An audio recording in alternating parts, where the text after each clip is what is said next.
Kembali di News Pagi pemirsa, seorang pria calon jemaah umroh asal Jember gagal berangkat ke Tanah Suci.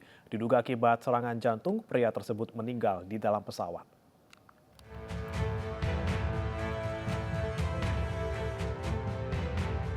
Seorang pria yang merupakan calon jemaah umroh asal Jember ditandu keluar dari kabin pesawat oleh sejumlah orang. Diduga akibat penyakit jantungnya kambuh, pria berumur 59 tahun tersebut diketahui meninggal dunia di kabin pesawat saat terbang dari Surabaya menuju Jeddah. Pesawat yang sempat terbang sekitar 1 jam ini akhirnya kembali ke Bandara Juanda Surabaya untuk menurunkan jenazah korban dan dievakuasi ke rumah sakit. Istri korban pun yang mendampingi korban juga gagal berangkat umroh karena harus mendampingi jenazah suaminya. Kami mendapatkan request RTB atau Return to Base dengan alasan salah satu penumpang pada penerbangan tersebut meninggal dunia. Setelah mendapatkan request tersebut, rekan-rekan dari Airport Rescue and Firefighting berkoordinasi dengan rekan-rekan dari kantor kesehatan pelabuhan. Pesawat berhasil mendarat kembali di Bandara Juanda pada pukul 10.23 waktu Indonesia bagian Barat. Sementara sejumlah calon jemaah umroh lainnya yang tergabung dalam satu pesawat akhirnya bisa kembali terbang sekitar 3 jam setelah proses evakuasi jenazah dinyatakan selesai dan clear.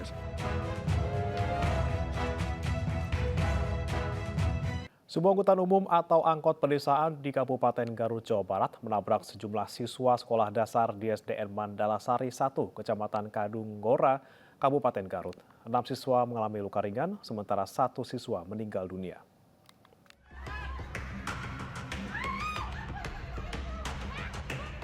Video amatir warga merekam sesaat terjadinya kecelakaan lalu lintas di Jalan Kiara Goong, Desa Mandalasari, Kecamatan Kadunggora, Kabupaten Garut, Jawa Barat. Dalam video ini, masyarakat mencoba menolong sejumlah siswa sekolah dasar yang terkapar di jalan akibat ditabrak sebuah angkutan pedesaan. Akibat kecelakaan ini, 1 siswa tewas, sedangkan 6 lainnya menderita luka ringan. Selain menabrak para siswa SD yang sedang beristirahat, mobil angkutan pedesaan juga menabrak lapak para pedagang. Polisi masih menyelidiki penyebab kecelakaan. Untuk beberapa faktor daripada penyebab kecelakaan lalu lintas, kita masih dalam pendalaman. Yang pertama, kita harus mendalami daripada faktor manusia, jalan, dan faktor-faktor lainnya, kendaraan juga kita dalami. Dan untuk faktor-faktor nanti kita akan buka di persidangan. Yang jelas untuk saat ini kami pastikan dari unit Gakum Satlantas Polres Garut sudah memproses daripada pengemudi tersebut, dan sore ini pun kita gelar dan untuk dinaikkan jadi tersangka. Polisi sudah menetapkan sopir angkutan pedesaan sebagai tersangka dan langsung ditahan di Mapolres Garut. Dari Garut, Jawa Barat, Solihin Ainus melaporkan. Tim penyidik Kejari dan Kejati menggeledah kantor Bawaslu Sumatera Selatan. Penggeledahan dilakukan untuk mencari barang bukti dalam kasus dugaan korupsi dana hibah APBD Bawaslu Kota Prabu Mulih sebesar 5,7 miliar rupiah.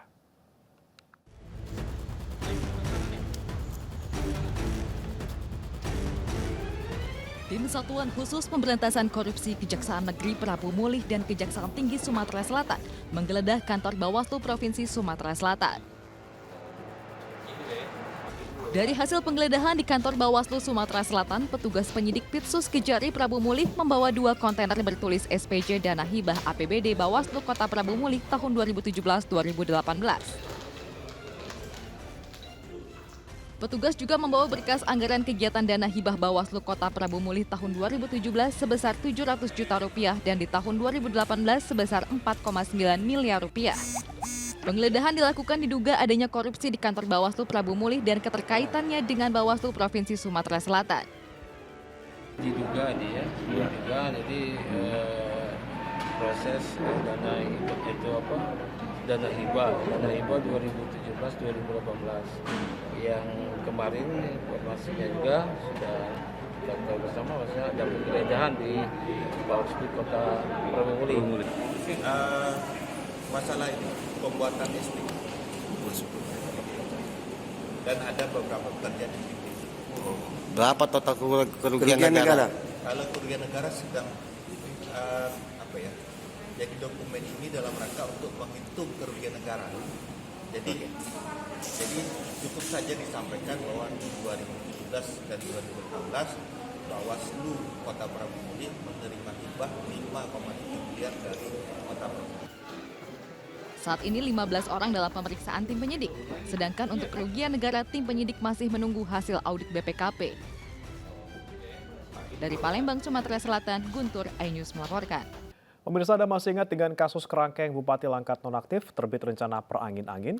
Majelis Hakim Pengadilan Negeri Stabat menggelar sidang lapangan untuk melihat langsung kerangkeng milik terdakwa.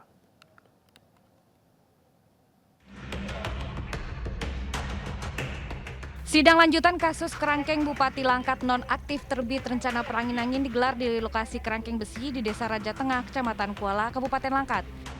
Majelis Hakim, JPU, dan kuasa hukum mendatangi 2 sel, 1 pos penjagaan, dapur umum, serta melihat kolam yang disebutkan di dalam persidangan. Selain kerangkeng, sidang dilanjutkan dengan melihat rumah pribadi terbit rencana perangin-angin, pabrik kelapa sawit yang disebut dijadikan lokasi bekerja para penghuni kerangkeng. Lihat saja yang mana yang namanya yang masuk ke penuntut umum, lokus seperti yang disampaikan oleh Ronji tadi ya, lokus objek perkaranya itu yang mana, objek yang diceritakan sebagaimana dalam dakwaan penuntut umum itu yang mana tempat kejadian tindak pidananya. 8 terdakwa kasus kerangkeng besi dijerat dengan pasal berbeda. Terdakwa DP, anak sang bupati terbit rencana perangin-angin, terdakwa HS dijerat dengan pasal 170 dan 351 KUHP atas tewasnya Saryanto Ginting. Terdakwa TS, JS, dan SPA didakwa dengan pasal 7 ayat 1 Undang-Undang Nomor 21 Tahun 2007 tentang tindak pidana perdagangan orang (TPPO), sedangkan terdakwa HS dan IS didakwa dengan pasal 170 dan 351 KUHP atas tewasnya Abdul Malik. Dari Langkat, Erwin Syahputra, iNews melaporkan. Ketua Umum Partai Persatuan Pembangunan atau P3 Suharso Monoarfa dilaporkan ke Polda DIY oleh sejumlah orang yang mengatasnamakan dirinya Santri Nusantara. Suharso dilaporkan buntut pidato dirinya yang menyinggung soal amplop untuk Kiai.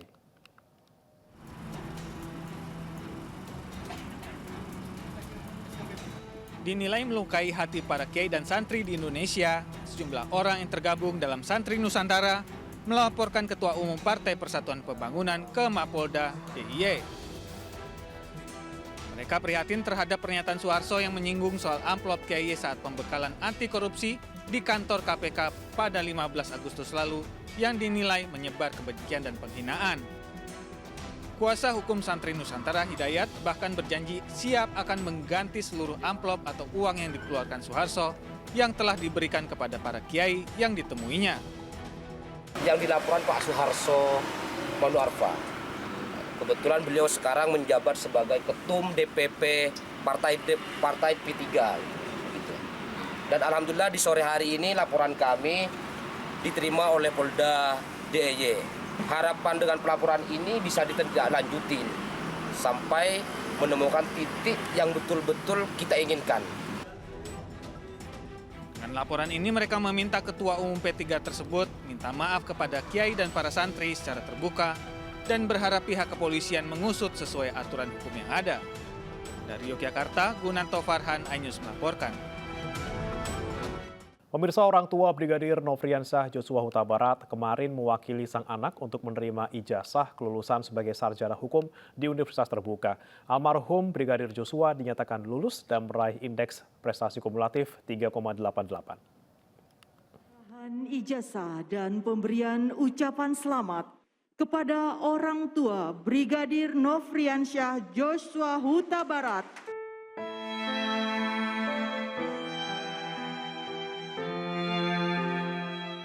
Ayah almarhum Brigadir Nofriansyah Joshua Huta Barat, Samuel Huta Barat, tak kuasa menahan tangis saat mewakili penerimaan ijazah kelulusan anaknya di Universitas Terbuka Pamulang, Tangerang Selatan.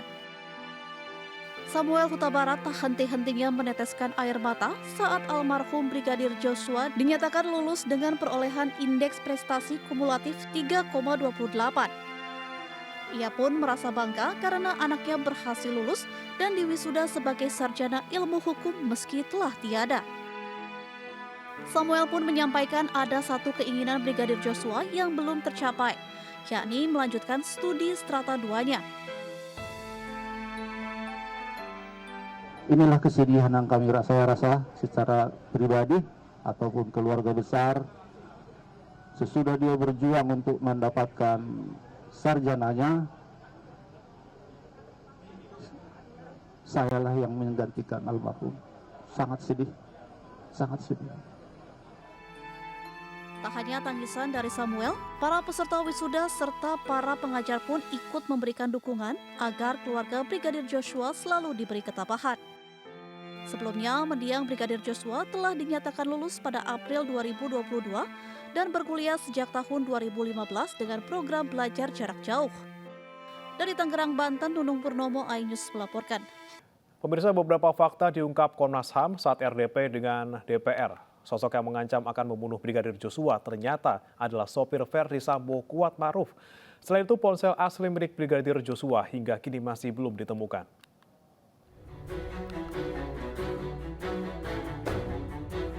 Joshua dilarang naik ke atas menemui Ibu P karena membuat Ibu P sakit.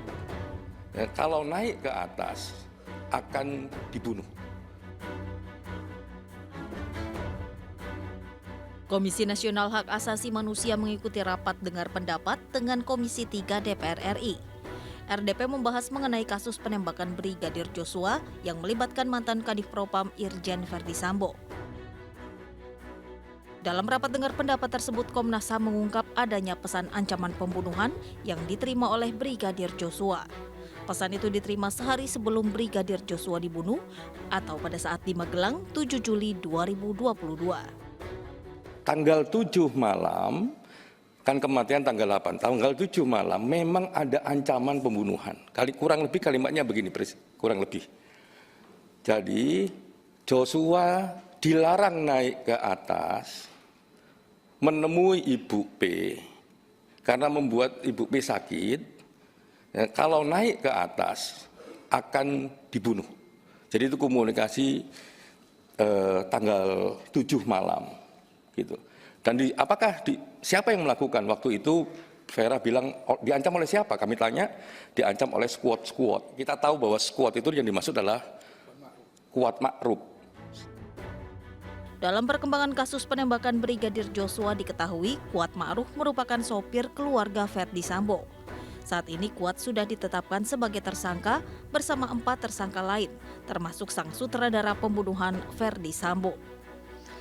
Selain itu, Komnas HAM juga membeberkan bahwa ada penghilangan rekam jejak digital di kasus kematian Brigadir Joshua, yakni penghapusan 3 WhatsApp group. Ada beberapa grup WhatsApp, dalam catatan kami ada 3 grup WhatsApp, yang itu dulunya pernah ada, terus nggak ada karena HP-nya ganti, terus ada tapi yang 10 ke bawah itu terus nggak ada lagi, komunikasi dan sebagainya. Itu yang menurut kami jadi penting untuk dilacak grup WhatsApp itu. Selain penghapusan WhatsApp group, penghilangan ponsel juga dilakukan. Bahkan, ponsel milik Brigadir Joshua diganti dengan jenis yang berbeda, sehingga hingga kini ponsel asli milik Brigadir Joshua masih belum ditemukan. Tim Liputan iNews melaporkan. Tim forensik independen yang autopsi ulang jenazah Brigadir Joshua Huta Barat menyebut tidak ada bekas penganiayaan selain luka tembak. Namun kuasa hukum keluarga Joshua Kamarudin Simanjuntak menegaskan ada luka penganiayaan yang dicatat dan disampaikan keluarga saat autopsi ulang.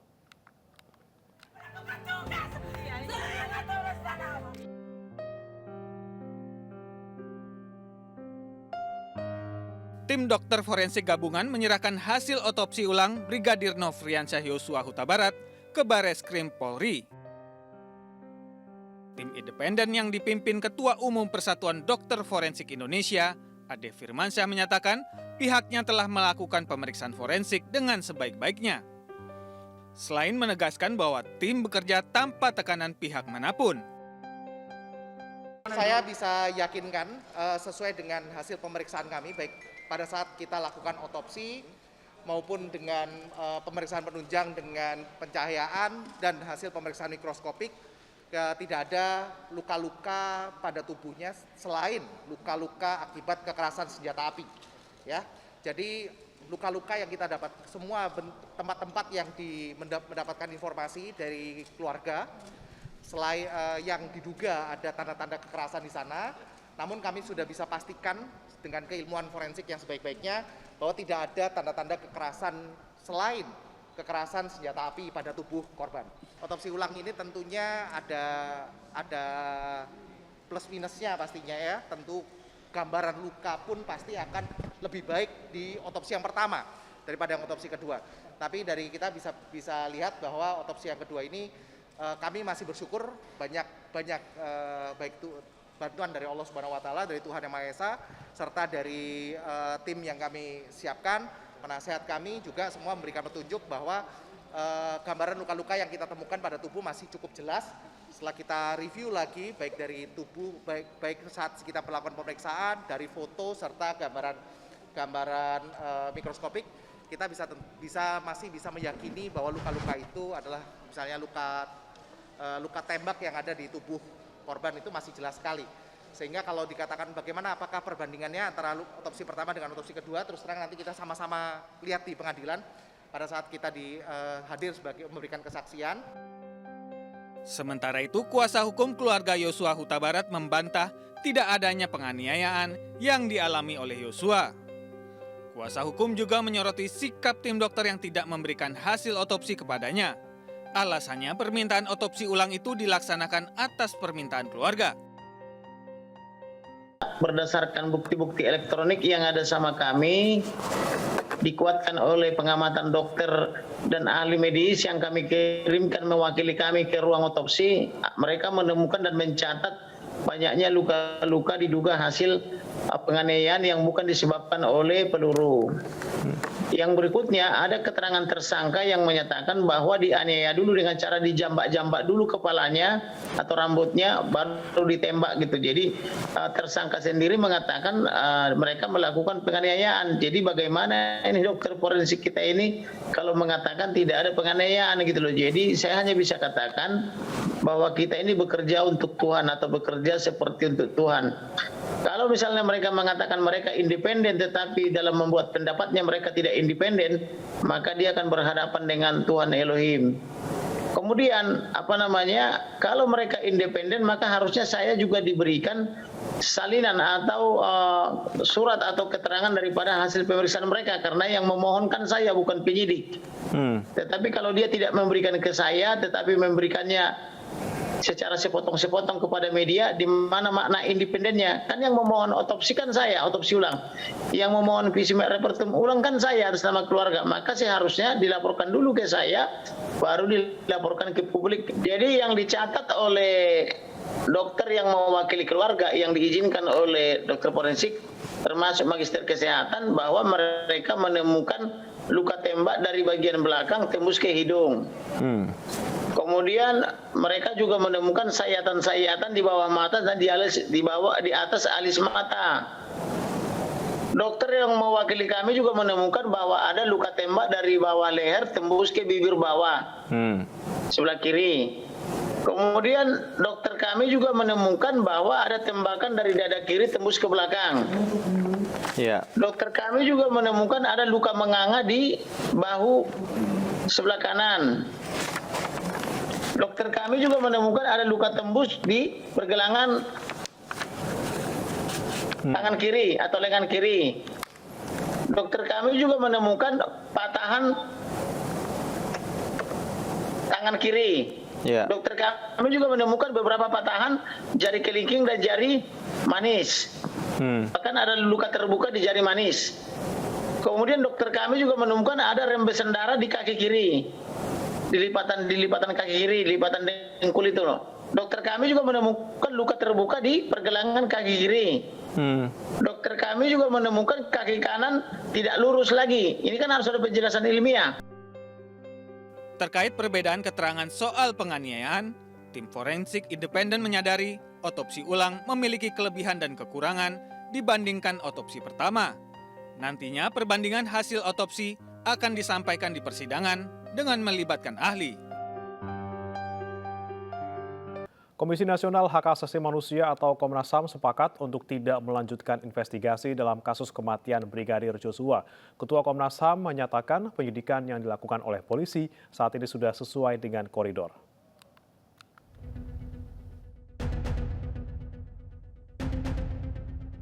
Setelah bergulir hampir 2 bulan, Komnas HAM secara resmi menyatakan menghentikan investigasi kasus Brigadir Yosua Huta Barat. Komnas HAM menilai Polri sudah berjalan sesuai dengan koridornya dalam menangani perkara tersebut dengan menetapkan 5 orang tersangka, termasuk Irjen Verdi Sambo dan istri Putri Chandrawati. Ketika sudah on the track atau sesuai koridor, Ketua Komnas HAM menyebut tugas Komnas HAM kini hanya sekedar mengawasi saja hingga ke persidangan. Ya, tugas kami kan pertama mengawasi dan melakukan penyelidikan pemantauan yang itu merupakan pendampingan gitu. Jadi artinya kita mau proses penyelidikan dan penyidikan Polri itu yang di awal dicurigai dan sudah terbukti banyak masalah itu, dalam langkah selanjutnya itu benar-benar on the track, ya sesuai dengan prinsip fair trial. Prinsip fair trial itu prinsip hak asasi manusia, supaya setiap orang bisa mendapatkan keadilan. Keadilan bagian dari hak asasi gitu. Nah, ketika kita sudah melihat ini on the track, maka sudah saatnya kami mengakhiri tugas kami itu, membuat laporan dan kemudian hanya tinggal mengawasi saja nanti proses penuntutan dan persidangan. Adapun dalam kasus ini, polisi telah menetapkan Irjen Verdi Sambo sebagai tersangka yang diduga menjadi otak pembunuhan terhadap Brigadir Joshua. Selain itu, 4 tersangka lainnya pun sudah ditetapkan, yakni Baradae, Bribka Riki Rizal, Kuat Ma'ruf, dan Putri Chandrawati. Kelimanya disangkakan perbuatan pembunuhan berencana dan dijerat pasal 340 dengan ancaman hukuman mati atau penjara seumur hidup. Dari Jakarta, Faisal Rinaldi, Rama Romadona, iNews melaporkan. Ketua Lembaga Perlindungan Anak Indonesia, Seto Mulyadi, menawarkan perlindungan untuk anak-anak Verdi Sambo dan Putri. Perlindungan menyusul adanya perundungan fisik dan sosial media yang menimpa anak-anak Sambo dan Putri.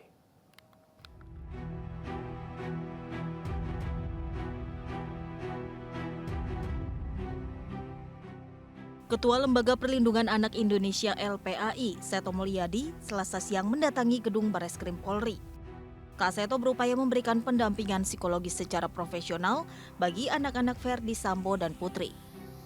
Hal ini didorong dari keprihatinan akan bullying atau perundungan yang diterima anak-anak Verdi Sambo dan Putri sejak kasus yang menyeret kedua orang tuanya muncul di tengah masyarakat. Seto Mulyadi menyarankan agar anak-anak Verdi Sambo tetap dirawat oleh ibunya, Putri Chandrawati, terutama anak Sambo dan Putri yang masih balita. Salah satu yang kami sarankan adalah kalau bisa tetap bersama ibunya. Karena dalam pengalaman kami, dalam penelitian di berbagai negara, anak-anak yang bersama ibu, walaupun ibu dalam keadaan di dalam kondisi penahanan, tapi anak-anak akan tumbuh lebih sehat daripada dipisahkan dari ibunya. Jadi mungkin salah satu yang paling penting adalah untuk yang 1,5 tahun. Rencananya Seto Mulyadi akan menjumpai Irjen Verdi Sambo yang tengah ditahan di Makobrimob Kelapa II Depok untuk memastikan pendampingan psikologis anak-anak Sambo. Sebelumnya KPAI juga memberikan pendampingan bagi anak-anak Verdi Sambo dan Putri yang menjadi korban bullying secara langsung maupun dari media sosial. Dengan sekolah maupun dengan dinas pendidikan ya terkait dengan kasus ini, karena anak-anak ini memang bukan tidak bersalah ya, dan tidak harus bertanggung jawab terhadap perbuatan kedua orang tuanya. Kemungkinan besar juga anak-anak ini kan tidak tahu apa yang direncanakan oleh orang tuanya misalnya terkait dengan kasus ini. Verdi Sambo dan Putri Chandrawati memiliki 4 anak. 1 telah berusia dewasa, sementara 3 lainnya masih di bawah umur. Mereka ikut menanggung beban psikologis dan menjadi korban bullying sejak orang tua mereka terlibat dalam pembunuhan berencana yang menewaskan Brigadir Joshua Huta Barat. Polri akan menggelar sidang etik untuk memutuskan status polisi aktif Irjen Verdi Sambo esok lusa, Kamis 25 Agustus 2022. Sidang etik akan menentukan nasib Sambo dan statusnya sebagai anggota Polri.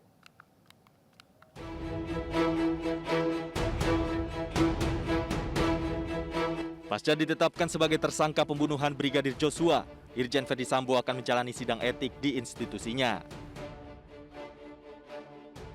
Sidang etik Ferdi Sambo rencananya akan digelar pada Kamis 25 Agustus 2022 mendatang.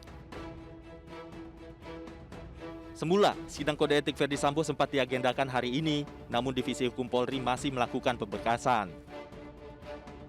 Kadif Propam sudah melaporkan bahwa ini masih dalam proses pemberkasan. Insya Allah dalam waktu dekat juga akan dilakukan sidang kode etik. Tapi belum bisa minggu ini, tapi paling tidak minggu berikutnya. Sebelumnya, Inspektorat Mabes Polri telah memeriksa 83 anggota polisi yang diduga melanggar kode etik penanganan kasus Brigadir Joshua. Dari jumlah tersebut, 35 diantaranya direkomendasikan untuk ditahan di tempat khusus. Sementara 6 orang yang telah ditahan diduga kuat melakukan upaya menghalangi penyidikan. Dari Jakarta, Tim Liputan iNews laporkan. Kapolri Jenderal Listio Sigit Prabowo kembali memutasi 24 anggotanya yang diduga melanggar kode etik terkait dengan kasus pembunuhan berencana Brigadir Joshua. Mereka semua dipindah tugaskan ke pelayanan markas atau Yanma Polri.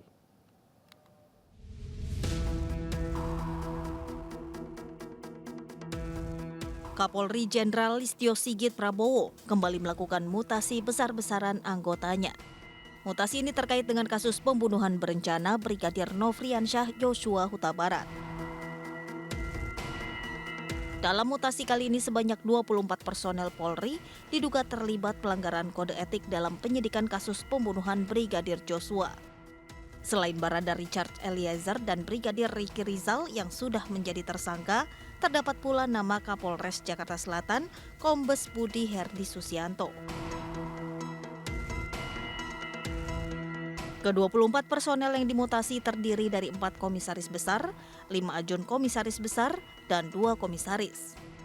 Selanjutnya ada 4 ajun komisaris, 2 inspektur 1 dan 1 inspektur 2. Sisanya 1 brigadir kepala, 1 brigadir, 2 brigadir polisi 1, dan 2 orang bayangkara 2. Dari 24 personel yang dimutasi ke pelayanan markas atau Yanma Polri, sebanyak 10 orang dari anggota Divisi Propam yang dikomandani oleh Irjen Ferdi Sambo. Selain Divisi Propam Polri, rekayasa pembunuhan berencana ini juga melibatkan 2 anggota Bareskrim Polri. Sementara 9 lainnya merupakan personel Ditreskrimum Polda Metro Jaya dan 3 orang personel yang ditugaskan sebagai AID Dekam atau ajudan Ferdi Sambo. Sebelumnya, Kapolri Jenderal Listio Sigit mencopot Kadif Propam Irjen Ferdi Sambo hingga 2 kepala Biro Divisi Propam, termasuk 7 perwira dimutasi dengan jabatan dan tempat dinas baru. Hingga saat ini, tercatat 34 personel polisi yang dimutasi ke Yanma Polri karena diduga terlibat kasus tewasnya Brigadir Joshua yang diotaki bekas Kadif Propam Polri Irjen Ferdi Sambo. Setelah mengundang Kompolnas, LPSK, dan Komnas HAM kemarin lusa, Komisi 3 DPR akan mengundang Kapolri. Kapolri diundang untuk menjelaskan perihal penanganan perkara pembunuhan Brigadir Joshua.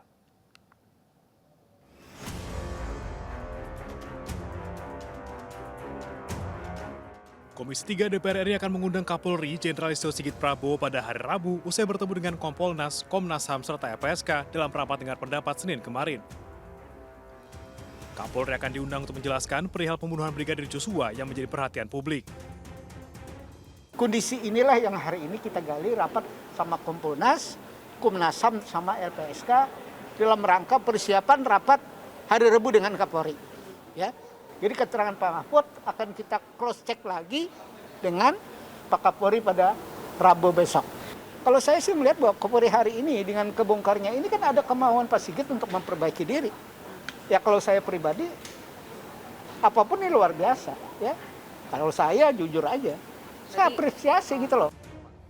Selaku mitra kerja sama Polri, Komisi 3 akan menggunakan fungsi pengawasan serta pemantauan terhadap kinerja Polri dalam mengusut tewasnya Joshua dengan dalangnya seorang Jenderal Bintang 2 Kepolisian. Sementara itu, Mahkamah Kehormatan Dewan DPR RI juga akan memanggil Ketua Indonesia Police Watch Sugeng Teguh Santoso. Ketua IPW akan diminta keterangan terkait dengan pernyataannya yang mengaitkan kasus Ferdi Sambo dengan anggota DPR, diantaranya soal dugaan aliran dana. Informasi lain pemirsa, Aliansi Pembangunan Kemanusiaan Indonesia atau APKI menandatangani komitmen bersama untuk memperkuat penerapan kode etik kemanusiaan. Hal ini diharapkan menjadi titik balik akuntabilitas serta transparansi komunitas kemanusiaan dalam berkegiatan.